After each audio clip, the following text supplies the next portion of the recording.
I've been on the road, I've been doing shows. Now we eating steak, remember sleeping on the floor. We stillin' at the gas station when the time was cold. In the kitchen, hot, still tryna flip it out the stove.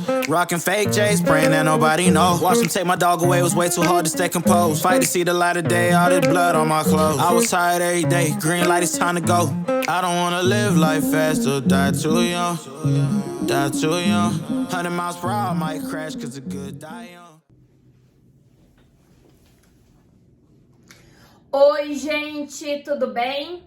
Hoje eu vou compartilhar com vocês algo que eu sofri recentemente de crítica de um hate na Amazon sobre o meu trabalho, sobre o meu livro, o uso da tecnologia blockchain na cadeia de custódia. E vou aproveitar esse vídeo para comentar com vocês sobre o que fala, sobre o que se trata o meu trabalho do uso da tecnologia blockchain na cadeia de custódia.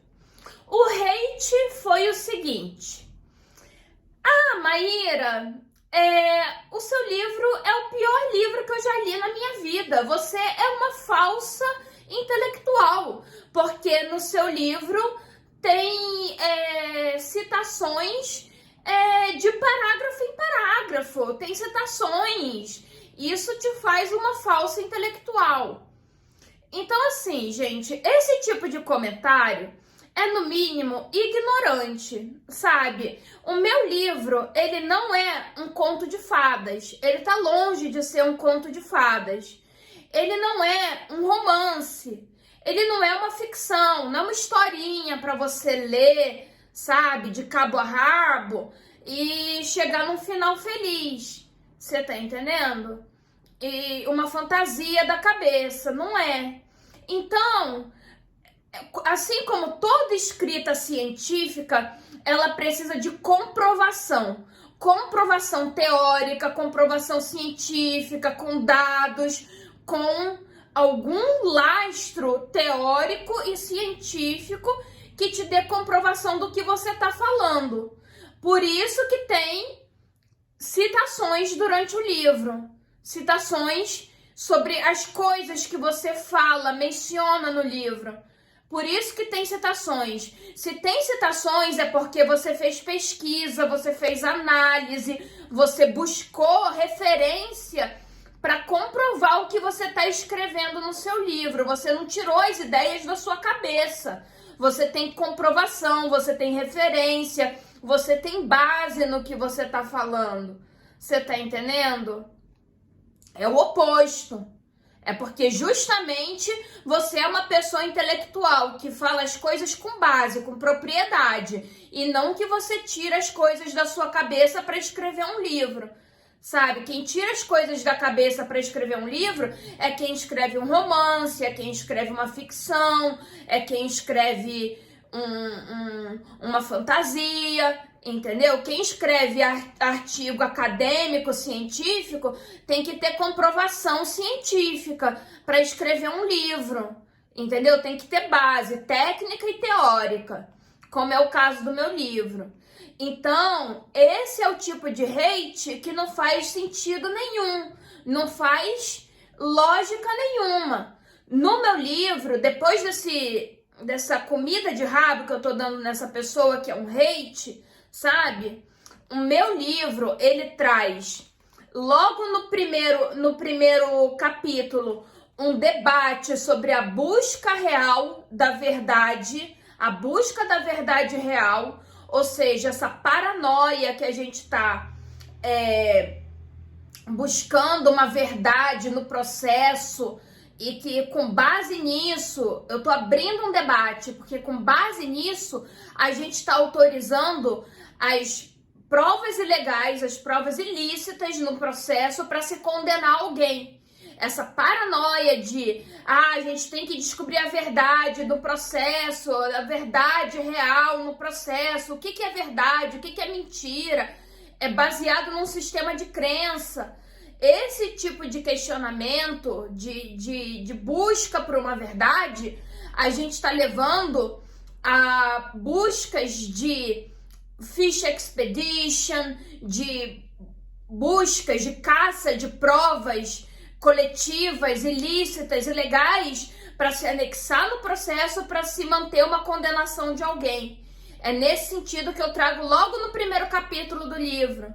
Você tá entendendo? Eu abro o debate com isso, buscando ali a questão desse questionamento. Será que a gente está indo pelo caminho certo nessa questão da busca de uma verdade real, de uma comprovação de uma verdade real? Será que esse é o caminho? Então, eu continuo a pesquisa falando sobre a importância de se estabelecer estándares de provas, ou seja, o estândar probatório, que para limitar essa busca desenfreada por uma verdade processual, por uma verdade real, é necessário se estabelecer estándares probatórios. O estândar probatório para além da dúvida razoável. Ou seja, venho falando aqui da importância de se estabelecer padrões valorativos e a necessidade de sistemas de controles epistêmicos. Venho falando sobre isso. Ou seja, a necessidade de se estabelecer padrões de dúvida, ou seja, se tem uma dúvida, que se julgue favorável a favor do réu, que se mantenha a presunção de inocência, que se qualifique para determinados crimes, para os crimes, uma valoração de dúvida razoável para que se torne a liberdade como satisfeita, uma liberdade como uma garantia da presunção de inocência, nesse sentido, e não que se mantenha uma condenação. E nesse sentido, muito menos se utilizando de provas ilícitas para se manter uma condenação. Então eu falo da necessidade do estândar de prova para além da dúvida razoável. Aí venho aqui, menciono Beltrán, menciono Tarufo, menciono as pessoas que falam sobre estândar probatório, ou seja, não é algo que eu tirei da cabeça, são doutrinadores que falam sobre a questão do estândar de prova, a melhor doutrina sobre estândar probatório. Então falo sobre isso. Aí eu entro na teoria das provas e cadeia de custódia. Entro nessa questão de provas digitais. Começo a entrar na questão das provas digitais. Falo da necessidade de se ter uma confiabilidade na cadeia de provas digitais, na cadeia de custódia de provas digitais. Ou seja, não adianta nada a gente superar o paradigma da busca da verdade processual a todo custo, busca da verdade real a todo custo, a gente estabelecer padrões de estándares de prova qualificados, necessários e suficientes para se manter uma inocência, uma liberdade para o acusado, mas se a gente continuar enfrentando problemas na cadeia de custódia, se a gente tiver problemas na cadeia de custódia, ou seja, se a acusação continuar achando um meio para acusar uma pessoa a partir da cadeia de custódia, ou seja, ela continuar utilizando um meio de prova, ou seja, um procedimento em que ela possa acusar uma pessoa para dizer que aquela prova, então, é lícita, ou seja, se eu tenho uma quantidade de droga apreendida e que passou por uma cadeia de custódia e eu digo que aquilo ali é verdadeiro, é droga mesmo, é uma substância ilícita e eu vou usar aquilo para condenar, então eu tenho uma falha. Não vai me adiantar nem o standard de probatório, não vai me ajudar nem a verdade, a superação da verdade real, da verdade processual, porque eu tô tendo um meio de prova, um meio de obtenção de prova que vai estar gerando uma licitude, compreende?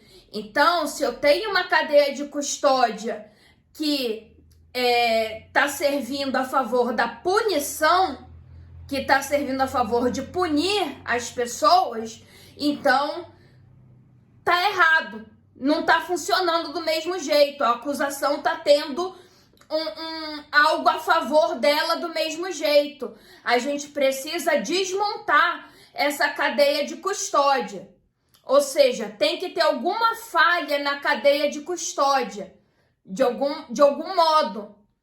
Essa cadeia de custódia, ela não pode funcionar adequadamente, entendeu? Nesse sentido. É aí que a defesa tem que atacar. Você tá entendendo? Se a cadeia de custódia funcionar totalmente, integralmente, para acusar uma pessoa e principalmente se acusar injustamente, então tem algo errado. Então eu trago aqui os elementos da cadeia de custódia para dizer o que é a cadeia de custódia. Você tá entendendo? Venho falando da cadeia de custódia.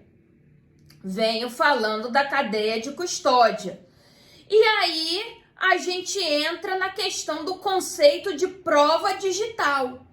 Ou seja, a prova digital é mais frágil ainda do que uma cadeia de custódia tradicional, de provas tradicionais, de provas físicas.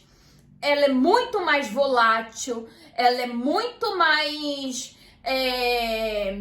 complexa e muito mais frágil do que a cadeia de custódia de crimes de vestígios palpáveis, compreendem? Porque os dados digitais, eles podem se desintegrar, eles podem sofrer mutações, alterações. Para você manter uma cadeia de custódia de um dado digital, você tem muito mais dificuldade do que uma cadeia de custódia tradicional, de tráfico de drogas, de homicídio, desse tipo de coisa. Uma cadeia de custódia de provas digitais, ela é muito mais volátil do que uma cadeia de custódia de provas digitais, de provas tradicionais. Então, eu já venho trazendo o conceito de prova digital. E aqui, os meios probatórios e seus desdobramentos, meio que explico isso para vocês entenderem aqui o que significa. E mostro a questão, no final, da tecnologia blockchain, como uma solução, uma tentativa de solução para fazer com que a prova digital, com que a cadeia de custódia da prova digital deixe de ser tão volátil assim. Mas isso é uma ideia, é uma inovação na minha pesquisa, como uma sugestão do que poderia ser feito, porque é um experimento que pode dar certo, pode não dar, porque você tem que pensar que tem que envolver todo o aparato judiciário, tem que envolver todos os órgãos públicos do Estado. Como é que um órgão público do Estado do Amapá vai instituir, não tô desmerecendo o Amapá não, mas lá do Amapá, lá do Macapá, lá de Tocantins, lá do Acre, vai estabelecer uma blockchain no órgão público dele, para espalhar isso pelo Brasil inteiro. Você tá entendendo? É uma solução meio que utópica, meio que inatingível nos dias presentes, nos dias de hoje, mas que seria uma solução para tornar a cadeia de custódia de provas digitais um pouco menos volátil, um pouco menos frágil, um pouco mais segura quando a gente se fala de cadeias de provas, cadeias de custódia de provas digitais. Trazer um pouco mais de segurança, de estabilidade, de confiabilidade. Você tá entendendo? Nesse sentido. Porque aonde que a defesa vai se segurar para inocentar um cliente? Ela vai se segurar na cadeia de custódia, na quebra da cadeia de custódia, para superar tanto o standard probatório, tanto a busca da verdade real, da verdade processual. Então, ela vai se segurar no meio probatório. No meio probatório. É isso. É sobre isso que meu livro fala. E aponta uma possível solução como a tecnologia blockchain para ser implementada na cadeia de custódia de provas digitais. É sobre isso. Entendeu? Então, antes de falar que meu livro é uma merda, que é o pior livro que você já leu, tenta entender do que eu tô falando, entendeu? Antes de vir me criticar, porque talvez você não tenha acompanhado esse raciocínio, entendeu? É sobre isso que meu livro fala, tá? Então, eu vou falar aqui com vocês, meus seguidores, que já tenham adquirido meu livro, já tenham gostado do meu livro, já tenham curtido meu livro de alguma forma, me ajudarem deixando um comentário positivo, 5 estrelas, na minha review, na minha avaliação da Amazon para ajudar meu trabalho a crescer. E me marquem nas redes sociais, mostrem que vocês adquiriram o livro, me marquem, que eu vou adorar repostar vocês no meu perfil do Instagram. E conhecer a carinha de vocês que compraram meu livro, tá bom? Um beijo, Má!